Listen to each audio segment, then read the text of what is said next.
Mending coba apotek digital dulu deh. Yuk, ini Nana, si owner.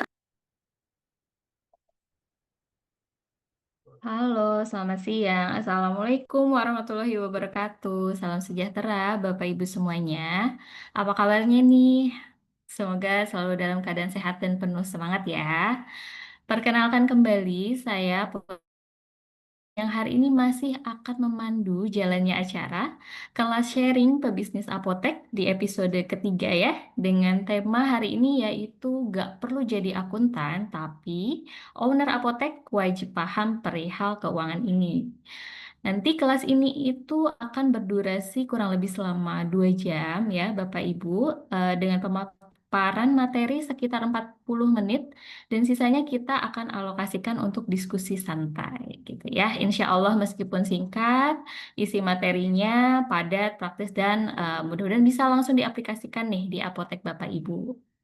Acara ini diselenggarakan oleh Apotek Digital, aplikasi kasir apotek berbasis cloud yang kini sudah digunakan oleh ribuan pengguna di seluruh Indonesia, Bapak Ibu. Nah, hari ini kita kembali kedatangan narasumber yang sangat luar biasa dan ditunggu-tunggu nih, yaitu apoteker Syah Akbarul Adha, pemilik lebih dari 18 apotek dan menjadi konsultan bisnis apotek yang telah mendampingi puluhan owner apotek di berbagai daerah. Oke, kita sapa langsung aja ya Kak Syahnya nih udah datang kan ya Kak Syah. Halo, Assalamualaikum. Selamat siang Kak Syah. Waalaikumsalam warahmatullahi wabarakatuh. Terima kasih Kak Nadia. Gimana kabarnya nih Kak? Sehat? Alhamdulillah sehat. Sebentar ya saya coba setting video dulu. Oke, oke, oke. Nah, Ya, sudah kelihatan kelihatan ya. deh. Iya, Oke. sudah. Gimana nih Kak? Dengar-dengar habis buka apotek baru lagi nih katanya nih. Iya, kebetulan Oh, kita baru Masya buka Allah. satu lagi di Jatinangor. Wih, dekat Jatinangor. universitas saya itu, Kak. Iya, sama deh. Oh, Kita sama satu ya. alumni kita. Oh iya. Oh iya, oke, oke. Makasih ya Kak Syah. Oke. Sebelum Kak Syah nanti mulai memberikan materinya, untuk memperkenalkan narasumber kita kembali, izinkan saya sedikit membacakan profil beliau ya.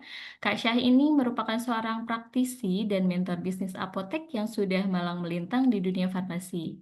Pemilik berbagai jaringan apotek ternama di Indonesia, diantaranya pernah menjadi apoteker penanggung jawab ya di Apotek Jamika Farma pada tahun 2021 hingga 2023. Kemudian owner dan ex-CEO Pharmacare yang beliau bangun sejak tahun 2021, menjadi owner Baladewa Group ya sejak tahun 2019 hingga sekarang dan menjadi owner Apoteker Group sejak tahun 2024 hingga sekarang. Wah, dengan pengalamannya, beliau nggak hanya menjalankan bisnis apotek sendiri nih, tapi juga aktif membimbing para pemilik apotek untuk bertumbuh dengan strategi yang terstruktur.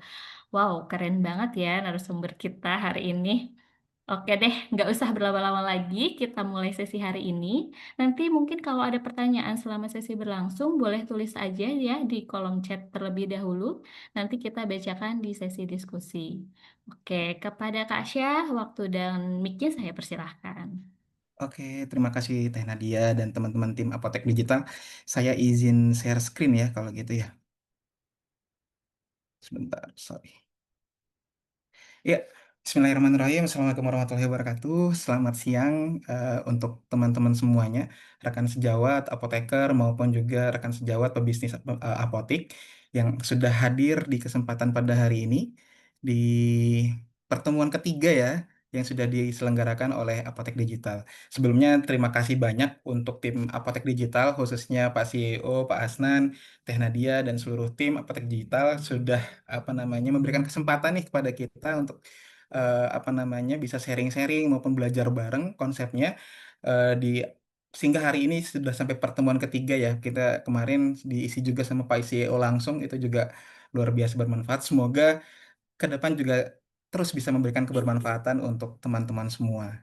Seperti itu. Sekali lagi saya izin perkenalkan, memperkenalkan diri gitu ya. Kalau mungkin di pertemuan pertama sudah ada yang ikut dan ada yang juga yang baru gitu. Saya mohon izin perkenalan. Nama saya Syah Akbarul Adha gitu ya. Saya apoteker gitu. Alhamdulillah sudah terjun dari dunia apotek ini sudah dari 2019 bareng teman-teman kami di Bandung di Baladewa Farma. Kemudian dapat amanah juga waktu itu di Apotek Pharmacare di 2021 sampai 2024 kemarin gitu ya. Alhamdulillah sebagai CEO direktur utamanya kemarin kita bisa berhasil 14 outlet gitu ya di Jawa, Bali, Kalimantan maupun di seluruh Indonesia. Kemudian sekarang mulai meritis lagi nih apa namanya di Apoteker. Kita outlet pertamanya di Jatinangor dan insya Allah ke depan kami juga akan buka konsultan apotek untuk Bapak Ibu semuanya. Gitu ya. Hari ini kita bahas terkait Finance 101.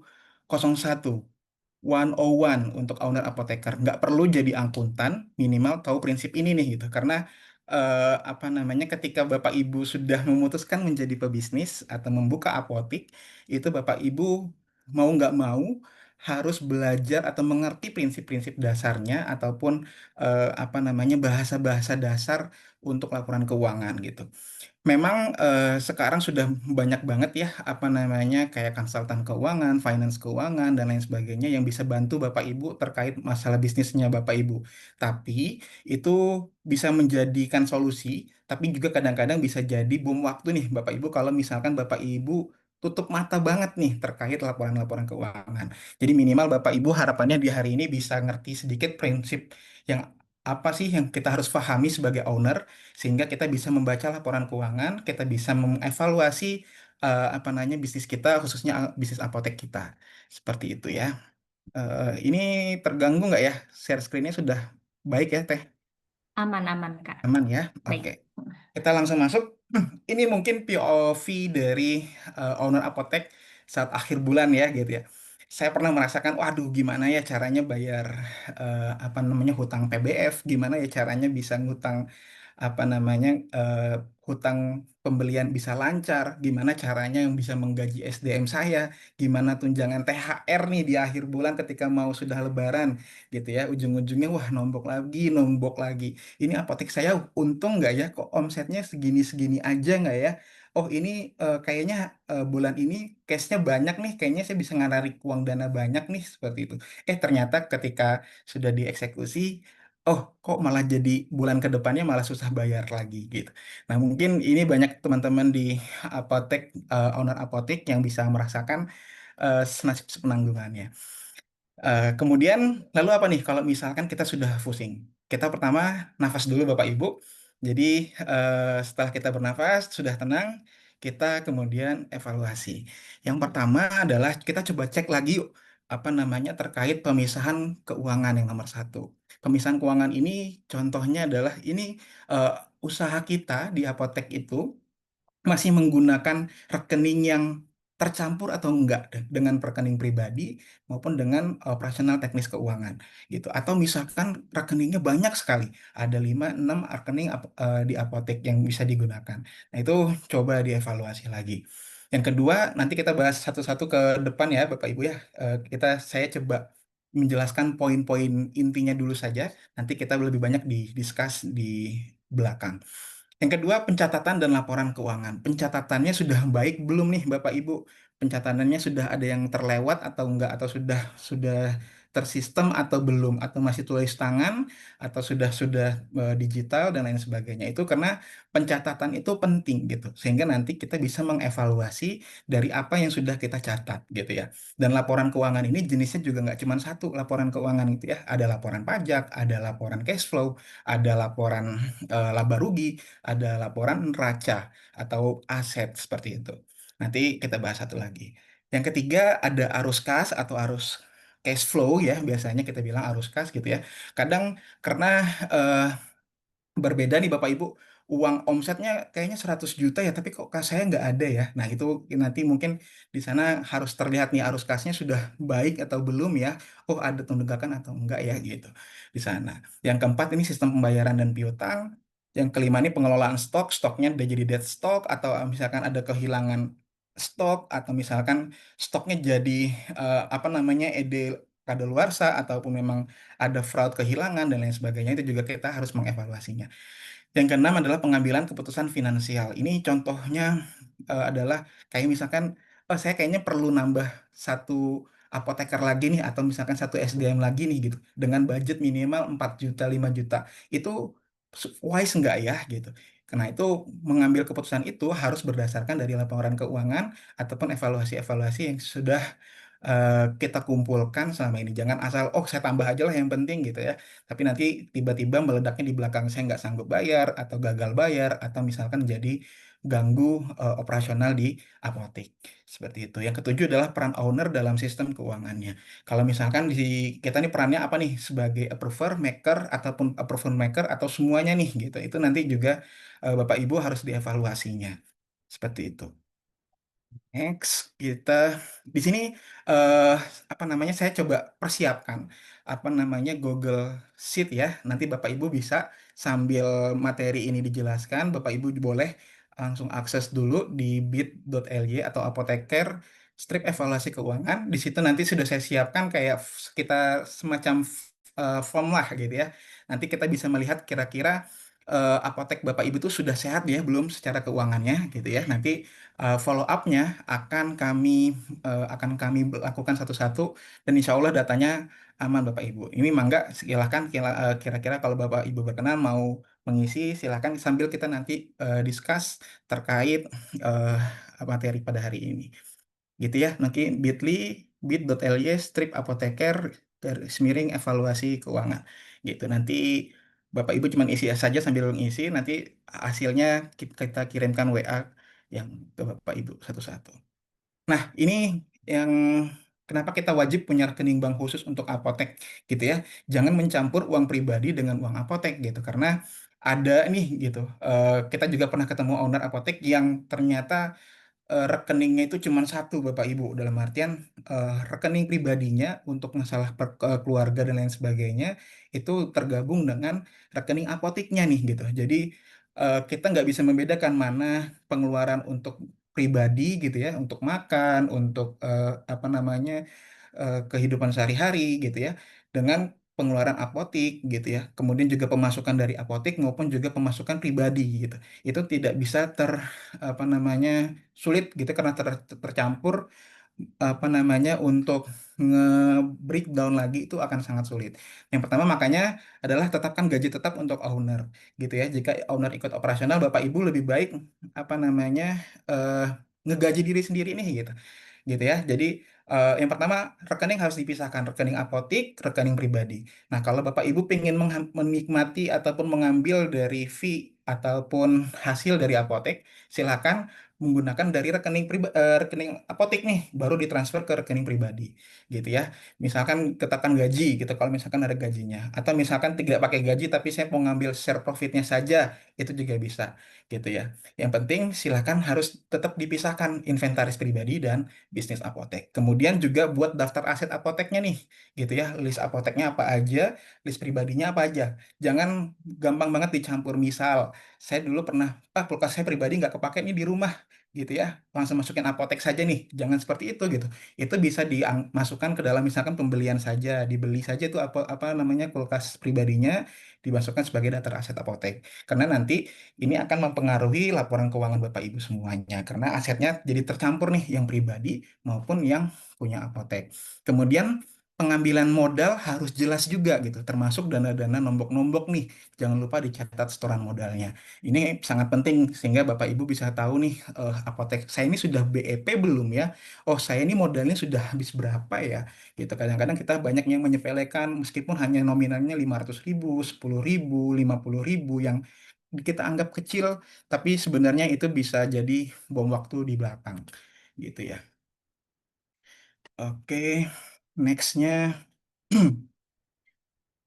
eh, nanti Bapak Ibu kalau misalkan saya kecepatan boleh di reminder ya, saya agak bersemangat soalnya pada hari ini, seperti itu ya. Yang kemudian pencatatan dan laporan keuangan gitu ya, catat semua transaksi termasuk yang dianggap kecil gitu ya, yang dianggap kecil gitu karena kadang-kadang ya tadi yang saya bahas ada beberapa yang kita anggapnya kecil tapi ternyata setelah di risam per bulanannya kok jadi besar sekali contohnya kayak ada iuran 17-an nih misalkan akhir-akhir ini sudah banyak nih ya banyak banyak yang masukin proposal misalkan 15.000, 20.000, 100.000, 150.000, mungkin kecil kecil kecil tapi tidak dicatat, ternyata setelah di akhir bulan wah kok sudah sejuta, 1.500.000 ya gitu.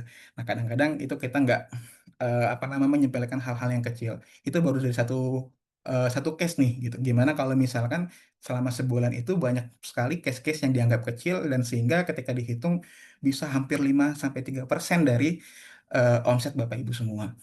Nah itu ya. Kemudian pahami 3 laporan utama. Yang pertama itu kita biasanya di apotek minimal owner tuh tahu 3 laporan ini gitu. Yang pertama laporan laba rugi gitu ya. Laporan laba rugi ini menunjukkan apakah untung nggak sih apotek itu atau rugi nggak sih apotek itu dalam periode tertentu. Periode tertentu itu maksudnya bisa dalam mingguan, bisa dalam harian, bisa dalam bulanan ataupun per kuartal maupun juga tahunan gitu ya. Kemudian eh, laporan arus cash gitu ya. Ini cash flow-nya gitu, menunjukkan uang tunai yang masuk dan keluar gitu ya. Ini Bapak Ibu harus tahu nih cash-nya karena laporan laba rugi itu tidak bisa mencerminkan 100% laporan arus cash-nya. Mungkin di laba ruginya untung, tapi kok di cash saya uangnya nggak ada ya gitu. Atau misalkan cash saya malah negatif ya gitu. Nah ini Bapak Ibu harus memahami apa namanya di mana yang laporan laba rugi itu untuk apa, laporan cash flow-nya seperti apa. Pencatatannya juga harus rapi. Seperti itu. Dan yang ketiga adalah laporan raca nih gitu. Menunjukkan posisi keuangan pada satu titik waktu gitu ya, atau total hartanya, kewajibannya, dan modalnya. Atau misalkan kita simpelnya adalah asetnya nih gitu. Karena kan di apotek itu ada aset sewa, ada aset komputer, ada aset apa namanya obat-obatan gitu ya yang bentuknya intangible asset maupun tangible asset yang itu nanti bisa kita apa namanya rekap per tahunan biasanya sehingga bisa kelihatan nih oh aset kita nih perusahaan kita ini atau apotek kita ini sekarang posisinya segini itu sudah balik modal atau belum ya gitu ini atau eh, menarik nggak ya gitu bisnisnya kurang lebih seperti itu kita langsung ambil contoh aja apakah apotek saya untung bulan ini nah ini misalkan kalau ada pertanyaan seperti ini jawabannya adalah Bapak Ibu harus melihat dari laporan laba rugi gitu ya. Karena laba rugi ini mendeskripsikan apa namanya eh, apa namanya pendapatan Bapak Ibu di bulan tersebut gitu. Kalau misalkan pertanyaannya adalah apakah saya punya cukup uang untuk gaji dan supplier bulan depan gitu ya. Itu maka jawabannya adalah Bapak Ibu harus paham terkait arus kasnya Bapak Ibu gitu. Gitu ya. Jadi ini untuk gambaran kecilnya saja gitu. Kemudian kalau pertanyaannya apakah stok saya terlalu banyak dibanding perputaran barangnya gitu ya. Ini jawabannya Bapak Ibu harus melihat lagi laporan neracanya dan laporan stoknya gitu. Kalau misalkan pertanyaannya adalah apakah margin saya cukup gitu ya untuk di apoteknya gitu. Bapak Ibu harus lihat lagi di laporan laba ruginya, bandingkan penjualan dan juga dengan HPP-nya atau harga pokok penjualannya di sana. Nah, kemudian kalau misalkan pertanyaannya, apakah piutang saya terlalu besar? Piutang itu eh, apa namanya omset yang sudah keluar tapi belum dibayar. Dalam artian orang lain yang berhutang ke kita ya Bapak Ibu. Kita ada hutang, ada piutang. Kalau hutang kita yang berhutang, kalau piutang orang lain yang berhutang kepada kita. Gitu. Nah, ini kita harus melihat dari neraca dan umur piutangnya. Jangan sampai oh, apa namanya cash flow saya kosong ternyata piutangnya ada yang belum dibayar nih sama orang gitu ya. Misalnya seperti itu. Atau misalkan ada yang tunggakannya macet nih, kita harus gimana ya seperti itu. Karena banyak beberapa misalkan apotek-apotek yang kerjasama dengan BPJS, kemudian dengan platform-platform online seperti Halodoc, kemudian Good Doctor, GrabMart dan lain sebagainya, itu pembayarannya masuk ke apotek kita secara piutang gitu. Dan itu ada masa umur piutangnya ataupun jangka transferannya per minggu sekali kah atau sebulan sekali kah. Nah, itu Bapak Ibu harus paham di situ gitu harus ngerti prinsipnya di sana. Kemudian pertanyaan yang selanjutnya, apakah bisnis saya tumbuh dari bulan ke bulan nggak ya? Ini bisnis saya growth nggak sih gitu ya? Ini masih worth nggak sih gitu? Nah itu Bapak Ibu harus melihat dari semua laporan yang ada tadi gitu ya. Kemudian kita lihat trennya. 3 bulan ke belakang, kuartalan ke belakang, maupun tahunan ke belakang. Apakah grafiknya naik turun, ataukah sudah turun, ataukah stagnan, ataukah malah turun gitu. Nah, itu nanti Bapak Ibu bisa melakukan evaluasi dan memberikan feedbacknya terhadap itu. Nah, kemudian kita juga Bapak Ibu harus menganalisis bisnis. Ini di pertemuan sebelumnya sudah sedikit saya jelaskan gitu ya. Kira-kira indikator apa aja sih yang Bapak Ibu harus paham terkait di manajemen apotek gitu ya. Yang pertama adalah di evaluasi matriks apoteknya, baru nanti di analisis penjualannya gitu ya. Kalau di analisis penjualan itu kayak misalkan defekta. Defekta itu banyak obat kosong atau penolakan gitu ya. Ternyata kunjungan hari ini ada 100 tapi yang jadi omset itu hanya 50 karena 50-nya banyak barang yang kosong gitu. Itu perlu defekta di apa dianalisis tuh gitu ya. Jangan disepelekan. Kunjungan gitu ya, jumlah kunjungannya oh ternyata saya sehari rata-rata hanya sekitar 5 orang saja gitu ya. Maka kita nanti bisa cari cara gimana caranya kunjungan bisa naik ya gitu ya. Entah itu bikin promo, entah itu bikin event, entah bikin lain sebagainya itu bisa Bapak Ibu analisis. Kemudian ada nilai transaksinya. Oh, transaksinya kunjungan saya banyak banget nih. Oh, tapi ketika dilihat omsetnya kok kecil ya. Oh, ternyata nilai transaksinya sangat kecil. Gitu. Atau misalkan, oh kunjungan saya kecil tapi kok nilai saya besar sekali tuh omsetnya. Oh, obatnya bagus-bagus nih yang terjual. Nah, itu Bapak Ibu bisa menganalisis itu kalau misalkan tadi Bapak Ibu sudah bisa mencatat ataupun laporan keuangan-keuangan tadi. Kemudian Bapak Ibu melakukan evaluasi matriks-matriks di apotek. Yang pertama itu kalau ini biasanya yang standar yang kami gunakan. Yang pertama itu ada gross profit atau laba kotornya gitu ya. Biasanya kita cek apakah 20 sudah sampai 20 sampai 25% gitu ya. Kemudian di net profitnya itu minimal 10 sampai 15% gitu ya. Biaya SDM-nya maksimal di 5 sampai 6%. Kemudian biaya sewa maksimal di 2% gitu ya. Biaya operasional maksimal di 10%. Biaya operasional ini macam-macam, ada yang bentuknya fixed cost maupun juga yang variable cost gitu ya. Dalam artian sudah pasti kayak SDM karyawan gaji pokoknya sekian, itu sudah jadi fixed cost. Kalau misalkan ada tunjangannya, nah tunjangannya itu menjadi variabel gitu ya. Itu Bapak Ibu juga harus apa namanya dievaluasi mana yang fixed cost, mana yang variable cost gitu. Kemudian ada inventory turnover atau ITO. Nah, itu kita biasanya perputaran barangnya. Barangnya ini sudah mengendap di apotek berapa lama ya setelah semenjak kita beli gitu. Oh, ternyata ini nggak keluar-keluar nih gitu. Nah, ini biasanya barang-barang yang sehat itu adalah barang-barang yang keluar dari kurang dari 30 hari atau biasanya mengikuti standar dari eh, apa namanya jatuh tempo dari hutang kita ke PBF gitu. Biasanya ada PBF yang ngasih 30 hari, 35 hari ataupun lebih kurang dari itu. Nah, itu biasanya kalau eh, inventory turnover-nya itu sama ataupun lebih kecil dari apa namanya dari 30 hari itu sudah dikatakan sangat bagus ataupun ideal. Kalau misalkan ITO-nya dia lebih besar dari 30 hari atau masa itu, artinya ini juga perlu dievaluasi apakah dia jadi dead stock atau bisa jadi ED stock gitu. Nah, itu kemudian kita juga punya growth year to year gitu ya. Itu minimal 15%. Cuman ini ada apa namanya? Ini tergantung dari ownernya juga nih. Targetan ownernya mau bertumbuhnya berapa gitu. Kemudian ada ROE, ada ROA dan ROI. Ini sudah kita jelaskan sebelumnya di pertemuan sebelumnya gitu ya. Nextnya ini bukan pesan sponsor Bapak Ibu gitu ya. Ini yang saya rasakan juga gitu ya selama berkolaborasi dengan apotek digital. Saya juga menggunakan apotek digital ini dari tahun 2021 kalau nggak salah ya gitu. Di sana sudah sangat terbantu banget karena pencatatan keuangan kalau dilakukan secara manual itu akan sangat membingungkan. Bayangkan Bapak Ibu punya 5 rekening, banyak 3 rekening gitu ya untuk cash flow-nya. Ini kalau misalkan tidak tidak pintar-pintar, tidak dibantu oleh sistem, nanti bisa ada yang keselip gitu ya kalau tulis tangan. Syukur-syukur kalau tulis tangan rapih nulisnya gitu.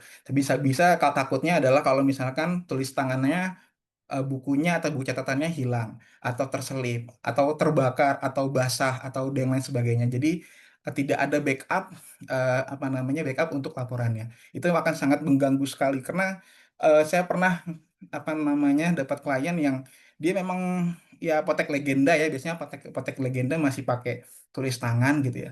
Suatu waktu ya apa namanya SDM-nya karena kesel gitu ya, sedih PHK dan sebagainya buku catatannya dibawa pulang atau misalkan dihilangkan dan sebagainya. Jadi apotek jadi bingung nih, jadi fraud gitu kan. Nah, itu jadi salah satu kenapa sekarang makin ke sini digitalisasi itu sangat penting karena yang pertama membantu kemudahannya, yang kedua adalah bisa punya backup gitu ya. Meskipun kalau Bapak Ibu pengen catatan manual juga, itu juga akan lebih baik. Jadi punya data yang di digital maupun juga Excel Bapak Ibu sendiri maupun di tulisan Bapak Ibu juga apa buku catatannya gitu. Cuman kalau sekarang apotek digital yang pro khususnya itu juga udah oke gitu ya. Karena saya juga sudah pakai ini juga buku besar akuntansinya. Kita bisa bikin COA-nya atau bagan ininya ya apa pengeluarannya masing-masing itu bisa kita custom gitu ya. Jadi kita bisa lebih detail dan lebih ya sesuai dengan gaya laporan keuangan yang ingin kita buat. Seperti itu. Nah, ini kalau sudah sedikit paham ya Bapak Ibu ya. Harapannya sudah paham semua. Semoga saya tidak terlalu cepat dalam menyampaikannya gitunya. Misalkan kalau semuanya sudah paham nih, oke, penting nih pencatatan keuangannya dan lain sebagainya. Kemudian lalu apa nih gitu. Yang pertama kita buat budgeting gitu Bapak Ibu. Kita harus buat budgeting bulanan, kuartal, dan tahunan.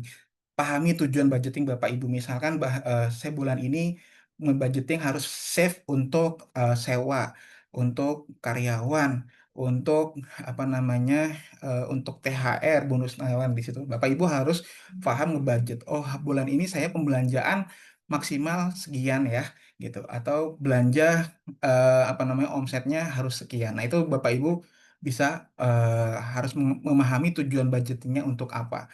Kemudian kumpulkan data keuangan historis Bapak Ibu semua gitu. Kumpulkan data keuangan historisnya gitu dari 3 bulan, 2 bulan, sebulan maupun bisa tahunan itu bisa Bapak lihat. Bapak evaluasi, kemudian oh ini ternyata ada plusnya, ada minusnya, atau misalkan ini ada kekosongan di mana itu nanti bisa melakukan audit di apoteknya Bapak Ibu. Kemudian Bapak Ibu juga harus bisa mengestimasi pendapatan. Jadi dari misalkan 3 bulan ke belakang kira-kira bisnisnya gimana ya gitu, budgetnya estimasi pendapatan sekarang berapa ya gitu, atau misalkan dari sekarang oh sekarang 6 hari sudah dapat omset sekian, berarti kemungkinan sampai akhir bulan bisa sekian gitu. Kalau saya sudah ada beberapa yang sudah mainnya tahunan, jadi kita bisa tahu nih oh di bulan Oktober di bulan Agustus ini gitu ya atau di bulan kemarin omset Tosi turun gitu. Kenapa turun? Karena mungkin tabrakan dengan apa namanya eh masuk masuk sekolah anak-anak gitu ya, banyak pengeluaran di tengah tahun. Atau nanti ketika mendekati Lebaran kita tahu oh ini biasanya pasti bakal meledak nih omsetnya nih, bisa banget nih di sana. Atau misalkan di akhir tahun oh bisa event-event situ. Nanti Bapak Ibu akan punya sense sendiri ketika sudah terbiasa apa namanya melihat atau membaca laporan keuangan Bapak Ibu semua. Jadi bisa persiapan, oh di bulan ini kayaknya bakal sepi, jadi saya harus nurunin yang operasionalnya. Gimana ya cara nekan operasionalnya ya, di mananya ya gitu. Di sana. Kemudian di selanjutnya ada diklasifikasikan di pengeluarannya yang tadi saya bilang fixed cost dan variable cost gitu ya. Fixed cost-nya berapa di bulan ini, variable cost-nya seperti apa. Yang bisa kita kontrol adalah variable cost-nya. Biasanya kalau fixed cost itu sudah terlanjur jatuhnya gitu ya. Biasanya yang terlanjur itu kayak sewa, sewa cicilan sewa bulanan ataupun tahunan, atau misalkan gaji pokok, gaji ke pokok SDM, kemudian internet, kemudian listrik. Tapi listrik ada sekarang ada yang sistemnya pasca atau prabayar, jadi dia jadi masuknya ke variable cost gitu ya.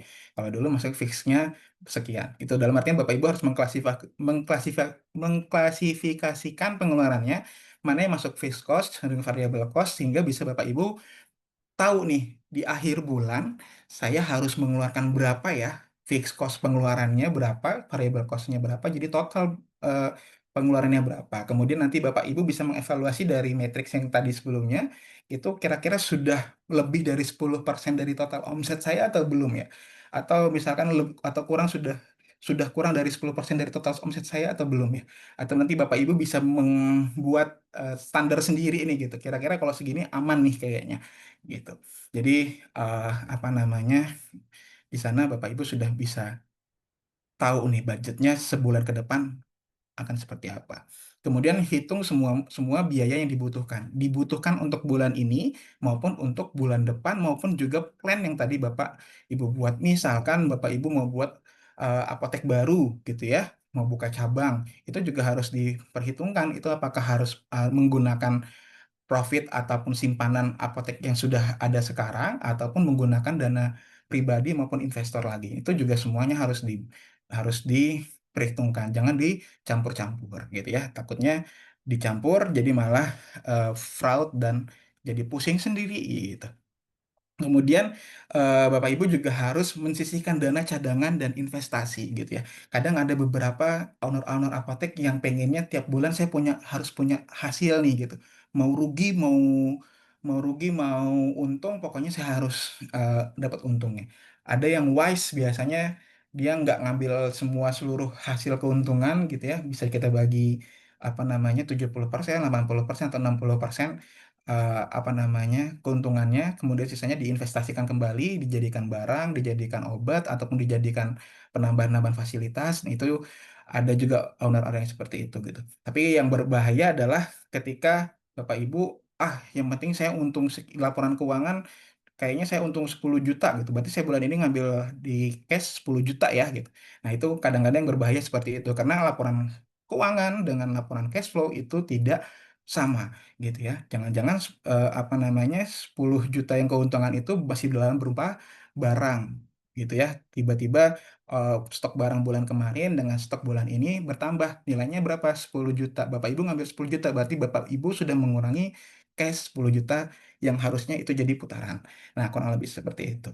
Dan yang terakhir adalah eh, monef berkala. Bapak Ibu perlu wajib sekali nih, ini penting sekali monef berkalanya. Kalau kami biasanya seminggu sampai sebulan sekali minimal untuk monitoring evaluasi secara berkala terkait masalah pengeluarannya, terkait masalah pendapatannya, terkait masalah pembeliannya, gitu, termasuk masalah hutang dan piutangnya. Jadi kita apa bisa tahu nih gitu bisa memantau apa namanya perjalanan dari eskalasi bisnis apotek kita gitu jangan sampai yang penting tutup mata tiba-tiba meledak wah ini kok apotek saya jadi bangkrut seperti itu karena Bapak Ibu tidak apa namanya melalui proses-proses itu. Kemudian yang kedua adalah lakukan review keuangan secara berkala ya. Tadi yang masuknya ke Monef. Gitu bisa mingguan bulanan untuk tahu posisi keuangan dan mengambil keputusan cepat bila perlu gitu ya pantau arus kasnya gitu kemudian kontrol piutang dan hutangnya kemudian biaya operasionalnya. Terutama di kontrol piutang dan hutang ini sangat sangat penting juga untuk Bapak Ibu apa namanya pahami gitu ya atau Bapak Ibu kuasai adalah karena ini yang mempengaruhi nilai kas kita gitu kadang-kadang ada yang eh, apa namanya apotek-apotek yang bentuknya panel misalkan ya Bapak Ibu panel gitu, kemudian pembayarannya setelah 1 bulan. Tapi kadang malah kita modalin, sudah kita obat sudah keluar, biaya kita juga sudah pembelian sudah keluar, ternyata hutangnya belum dibayar. Gitu bisa lebih sebulan, 2 bulan karena mungkin banyak transaksi jadi kita nggak ke trace. Nah itu juga perlu dikontrol. Atau piutangnya atau hutang kita ke PBF, jangan sampai oh saya belanja-belanja terus gitu, tapi hutangnya ada yang jatuh tempo sampai lepas gitu. Yang berbahaya adalah ketika Bapak Ibu gagal hutang di beberapa kali, nanti dari distributor itu biasanya punya histori pembayaran. Kalau misalkan Bapak Ibu ada ya punya toleransi lah dari mereka, kira-kira Bapak Ibu telat bayar berapa kali atau misalkan gagal bayar berapa kali gitu ya, nanti akan mempengaruhi dari jumlah kuota hutangnya maupun dari lama waktu hutangnya atau bahkan nggak boleh hutang sama sekali harus COD pembelian belanja ke PBF di situ. Nah itu akan sangat mempengaruhi nanti arus kas Bapak Ibu maupun apa namanya sistem operasional di apotek Bapak Ibu. Ya, seperti itu.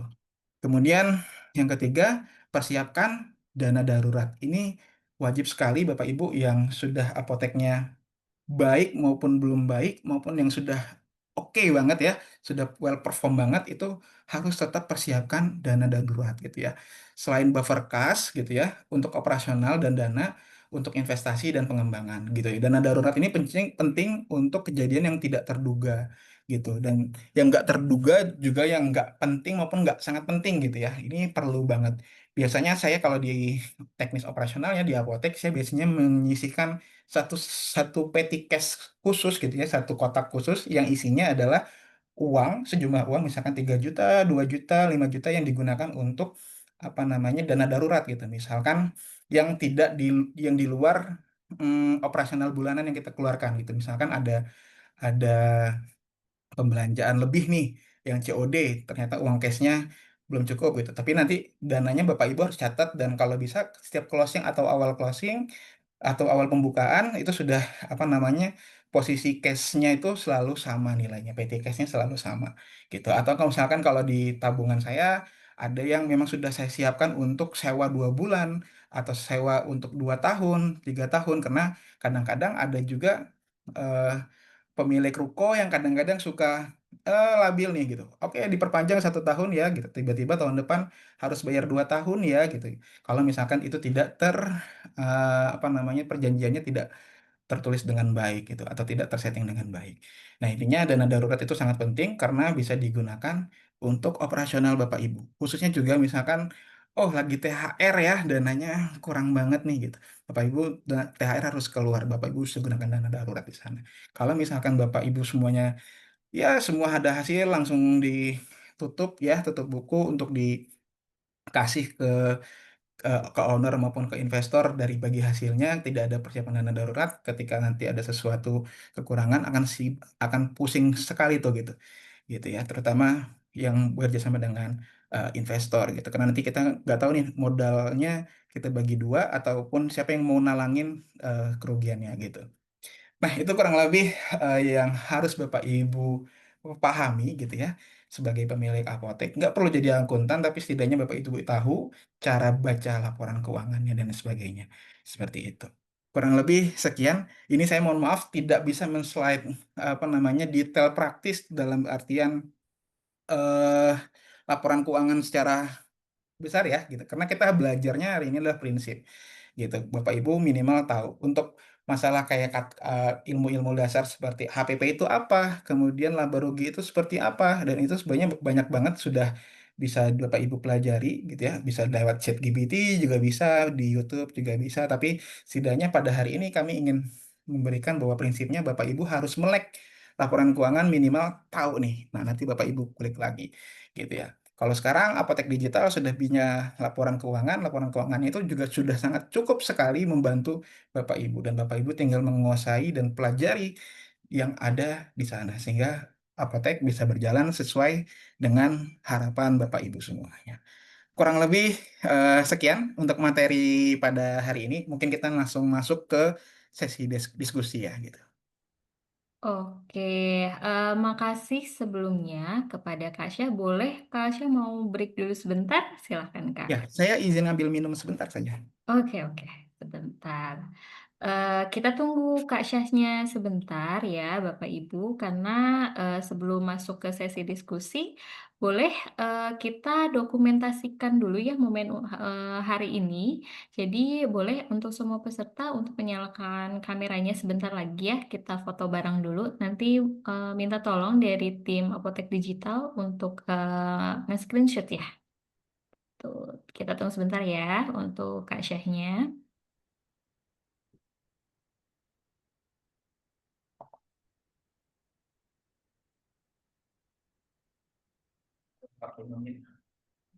Terima kasih yang sudah menyalakan kamera, Bapak Ibu.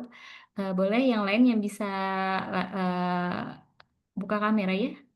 Silahkan, masih ditunggu. Oke, untuk tim Apotek Digital sudah siap untuk screenshot kah? Aman ya? Oke, kita mulai aja. Ya, terima kasih yang sudah menyalakan kamera ya. Untuk page pertama, oke, kita hitung mundur ya. 3, 2, 1. Oke, untuk satu page sudah ya. Oke, wait. Saya iniin dulu bentar. Oke, page selanjutnya. Kalau ada ya mungkin ya, nggak apa-apa. Tetap gaya aja. Oke, 1, 2, 3. Oke, terima kasih Bapak Ibu. Oke, kita lanjutkan ya untuk sesi selanjutnya, yaitu sesi tanya jawab. Mungkin ada yang mau langsung memberikan pertanyaan, boleh raise hand atau mungkin kita buka dulu Kak ininya ya, suaranya mungkin. Ada yang mau bertanya secara langsung nggak? Kalau belum ada, boleh ya kita langsung dari chat aja dulu ya. Oke, yang pertama dari Apotek Farmapoint Jogja atas nama Pak Dadang ya. Ini Kak Syah, evaluasi matriks yang tadi itu yang misalnya gross profit, kemudian dan sebagainya tadi dibandingkannya dengan apa ya, Kak? Iya, itu dibandingkannya dengan nilai omset Bapak Ibu gitu ya. Jadi bisa apa namanya patokannya adalah omset yang didapat di bulan itu gitu. Jadi misalkan omsetnya 100 juta, berarti 100 juta itu adalah 100%-nya gitu ya. Kemudian nanti HPP-nya misalkan ternyata nilai HPP Bapak Ibu adalah 75%. Artinya itu ada sisa 25% untuk apa namanya dibagi dengan kos-kos yang tadi gitu. Misalkan kos sewa, kos gaji, kos uang makan dan lain sebagainya. Sehingga nanti di akhir bisa terlihat oh apa namanya laba bersihnya berapa laba bersihnya berapa kemudian eh, laba setelah pajaknya berapa gitu itu perbandingannya melalui eh, omset gitu ya di sana di situ. Oke, untuk Pak Dadang atau dari Apotek Farmapoint Jogja ini, apakah ada follow up question? Cukup, Mbak. Ada kayaknya. Cukup, Noted, oke. noted, Mbak. Terima kasih ya, Mbak. Oke, terima kasih ya Pak Dadang. Kita next question aja ya. Nanti mungkin kita urutin aja. Dari Apotek Borneo Sehat, Ibu Devi di Kalimantan Barat. Bagaimana kalau dananya mengandalkan hutang dagang dan bank? Jadi cashnya tergantung dengan dari penjualan. Gimana cara membagikannya? Oke, Gitu. ini lebih ke apa namanya ke teknis sih Bapak Ibu ya. Saya mungkin nggak bisa detail gitu ya bahasnya karena apa namanya ini nggak kadang ada yang cocok ada yang enggak gitu. Jadi eh, terkait penggunaan dana usaha menggunakan hutang dagang gitu ya maupun di bank ini agak sedikit tricky sebenarnya gitu. Jadi Bapak Ibu harus tahu apa namanya batasan seberapa banyak Bapak Ibu berhutang ke bank maupun Bapak Ibu hutang dagang ke PBF-nya gitu ya. Karena kalau ini benar-benar hanya mengandalkan pure 100% dari cash flow-nya dari hutang dagang dan bank itu, nanti ketika misalkan performa apotek tidak sesuai dan mencapai target yang Bapak Ibu standarkan, itu nanti akan ada dana kos yang nggak bisa Bapak Ibu tutup gitu ya, untuk ke banknya maupun ke apa ke PBF-nya gitu. Jadi harus Bapak Ibu feeling-feeling nih gitu. Harus bukan hanya di feeling ya, maksudnya dihitungkan nih gitu. Biasanya di bank itu dia dengan tergantung sistemnya ya, apakah sistemnya PRK ataukah sistemnya pakai pinjaman kredit usaha rakyat gitu ya. KUR dan lain sebagainya itu eh, bunganya jelas berbeda, kemudian deal-dealan dengan banknya juga berbeda. Bapak Ibu harus benar-benar hitung nih bunga bulanannya mencukupinya sekian berapa penambahannya. Jadi ketika berjalan itu Bapak Ibu tidak kerepotan harus menombok dari uang pribadi gitu. Ini agak rawan gitu ya. Mungkin lebih enaknya saya apa namanya langsung sih gitu ngobrol langsung lah ya lebih enaknya gitu karena saya takutnya ya ini nggak bisa apa ya diikuti semua orang gitu karena takutnya ada yang cocok ada yang enggak gitu karena ada yang sensitif ada yang enggak seperti itu Mbak. Ini saya mohon maaf kalau yang ini gitu. Tapi nanti bisa kontak aja, nanti kita bisa diskusi lebih lanjut.